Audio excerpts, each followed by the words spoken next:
Welcome back to another episode of the Daily Flip podcast. I'm your host, Alex, and today we're going to be talking about one story in particular, which is Donald Trump's plans for the judicial branch and his judicial appointments.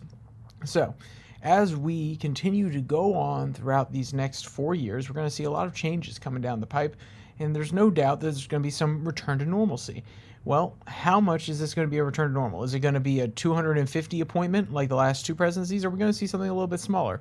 Is he only going to appoint 150, maybe 100 different judges across appellate courts, federal courts, so on and so forth? We're going to talk about that, as well as our daily delight, of course, a story meant to leave you feeling positive, ready to take on the day.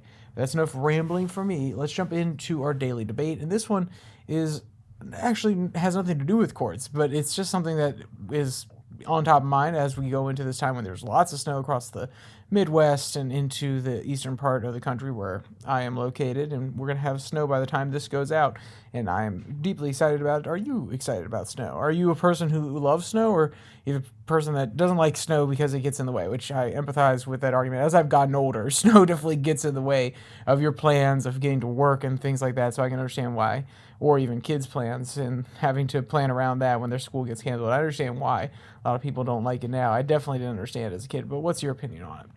But with that fun one out of the way, let's actually get into this serious topic. We're going to go about 10 minutes since we're just doing this one topic today, because I don't think there's as much to talk about as this article implies, but this article has a very important point of view from the left side of things that needs to be discussed, and it really outlines what the perception of a conservative coming into power in the office who is willing to actually wield their power, how the left perceives them, and how it is, I don't want to say false, but it most definitely leads to a less than rosy picture of the people that are in power, and specifically Donald Trump. While I don't necessarily think that all of his appointments will be the best, I also don't think his appointments will be the end of the world. And if anything, they will codify some rights that have been, or how should I say, they will give rulings that codify rights that sometimes have been trampled on for other rights, which I would find more important. So, let's step into the actual article. It comes from Truthout. The headline reads, Trump's first term reshaped federal courts. What can we expect from his second?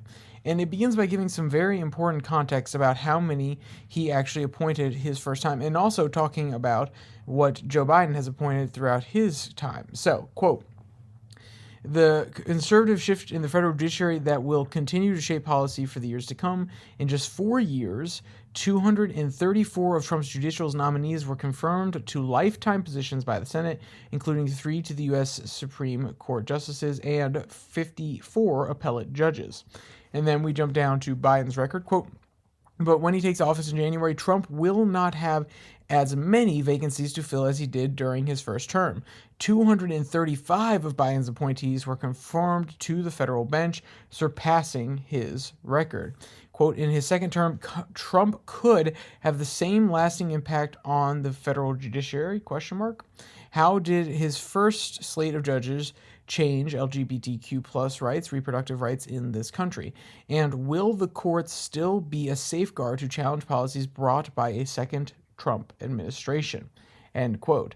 Now, these are two areas specifically that by they I mean here, the liberal media, and this article specifically, go on to harp on and say that anybody that Trump puts into or tries to nominate to any of these judicial benches are going to be terrible for these given rights. And given the track record of people who are in the Federalist Society, who are more conservative leaning in general, and yes, the Federalist Society had a very large impact on the people that were being nominated last time.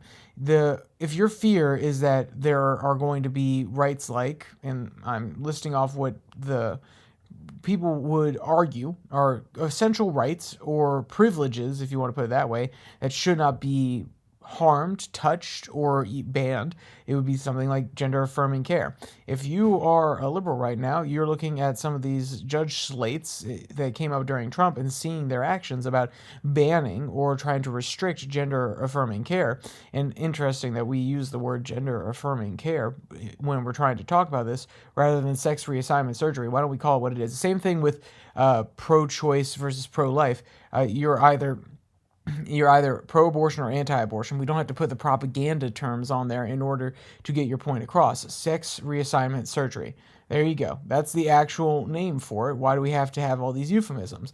Because it actually blurs the point. You're trying to make an emotional appeal rather than a logical appeal. Because the point I want to get at more specifically is if you believe that these rights are going to be taken away, come out and make a strong argument for them. There are arguments for gender reassignment surgery. There are people who have been born with both XY and XX chromosomes pairs in their body. There are people who have had serious medical issues and they've had to have hysterectomies, and maybe there's a world in which you could say that you want to change your gender. There's so many different valid, 100% valid arguments to have these sort of things protected, that going to these fringe cases with trying to talk about gender affirming care, and trying to use that propaganda term, that is supposed to make you feel as though you are being empathetic when you are advocating for it, that is a term that has become too latent.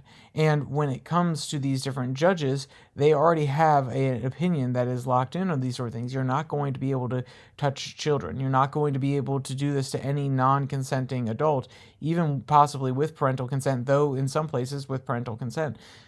The point I'm trying to get at more specifically here is there are warranted examples where you can have these sort of arguments, and then there are other ones that are completely unwarranted, because this article quotes a example from 303 Creative. 303 Creative LLC, if you remember this issue, it was having to actually customize, make a website for a gay, either it was gay or lesbian couple's wedding, and the person who was designing the website said, no, I don't want to do that. It's against my religious beliefs. I don't care if you feel excluded by that. In this case specifically, they have every right to refuse you service based on any given reason. It doesn't matter whether or not it's because you're gay. It doesn't matter whether or not because you are a different race. It doesn't matter if it's because you're not a Christian. Or in inverse, if you go into a store that is run by Zoroastrians and they don't want to service Christians, they have every right to refuse you, and they should be able to, because that is freedom of association. They could choose who they want to be associated with or not associated with. And those sort of examples really make me angry when the left brings them up as examples of a violation of their rights, when they're denying the fact that you have every right to deny people service based on any characteristic you so choose. Now, does it make you a good person? Does it make you terrible morally? Yeah, 100%.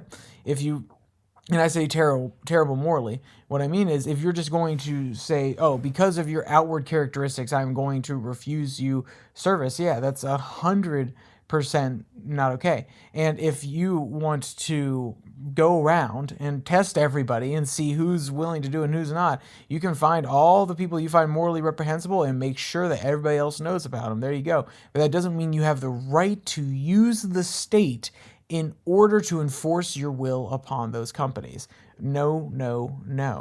And this is something that the left is worried about, that these sort of cases, which are a little bit more fringe, they see them as quintessential battles for LGBTQ rights, whether it be on the 303 Creative, whether it be on transition care kind of thing, or whether it be puberty blocks or hormones, these sort of things, they would fall under the quote-unquote gender affirming care argument. These are battles that they're not going to be resolved by Trump's new appointees. I'll be honest with you. Trump is probably going to get 100 to 150 appointees. The average appointees that are actually approved is somewhere between 100 and 150. He, like they mentioned here, he had a lot that he was able to put in. Joe Biden was able to put in a lot. There will be some retiring from the Obama years, especially from the Bush years. But at that point, he's just replacing conservatives with more conservatives, more than likely. Of course, there are obviously exceptions. Democrats get appointed by Republicans all the time and vice versa. But I don't think that he's going to be able to have that much of a lasting impact on the judiciary this time compared to the first time, especially because of the Supreme Court justices that he put on there. And remember, the Supreme Court justices aren't always towing the party line.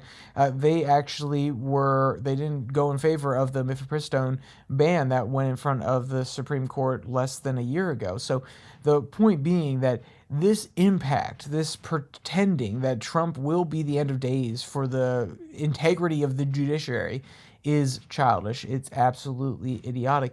And it denies the fact that even conservatives and Democrats can have the same or differing opinions for non-ideological reasons when it comes down to the letter of the law.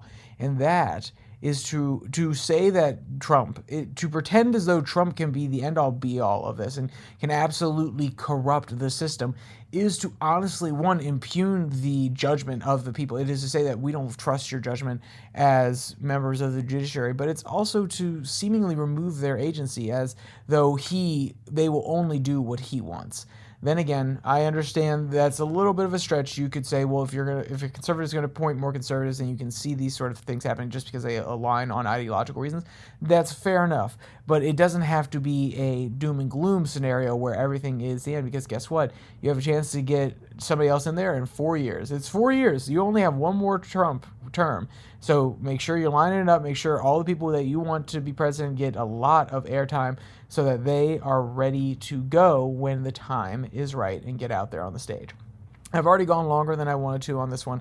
I went down a few different rabbit holes, but I think it's actually more important that we discussed what they think is going to change rather than how they think is going to change, because I don't think that much is going to change.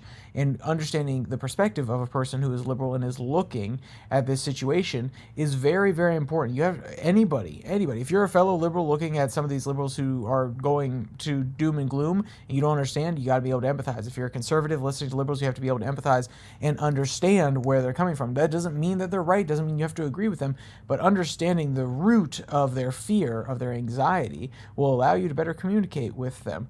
So, with that said, I want to jump into our daily delight. If you're feeling any anxiety from anything we just talked about, maybe this will leave you feeling a little bit better. The article comes from Parade Pets, and the headline reads, "Rescue Sheep's happy waggy tail sees her favorite people is the most beautiful thing." And yes, there's actually supposed to be a comma in there. It wasn't actually in the title, and I didn't even read it like there was a comma. But this sheep, oh my goodness. When I first saw the video, absolutely adorable.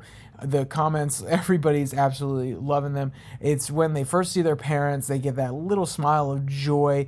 Maybe the boss sounds a little happy because, we're projecting our own feelings or what we imagine the goat is feeling, the sheep is feeling onto them. But it is one of the best videos I've seen in the last week. So if you want to see this one, leave with a smile on your face. The link will be in the description, as well as the link for the article we discussed today will be in the description below that like and subscribe button.